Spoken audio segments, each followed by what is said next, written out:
Dito, yan po ay si Senator Bungo. Okay, na may dalang isang pizza. Okay, ang pizza na po na yan ay ipinadala ni Katie, yung pong anak mismo ni President Duterte. So, si Senator mismo Bungo ang supposedly mag-aabot. Pero ang problema mismo dyan sa may gate pa mismo, hinarang ng mga animal na mga military sa hindi natin alam na kadahilanan.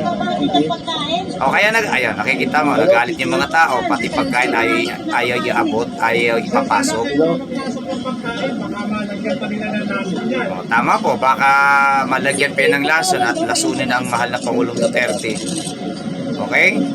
Oh, nakita nyo, unang-una, hindi po konbiktado ang ating mahal na Pangulong Duterte, at isa pa, napakalaki pong kamalian ng kanilang pag-aaresto kaninang umaga dahil wala naman po ipinakitang warrant of arrest.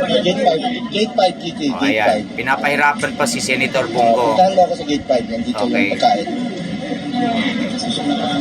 So mga kababayan, manood po kayo ng channel na ito dahil papakita pa natin ang lahat ng mga kaganapang nangyayari ngayong araw na ito dahil sa pag-aresto nila sa ating mahal na Pangulong Duterte na isang illegal.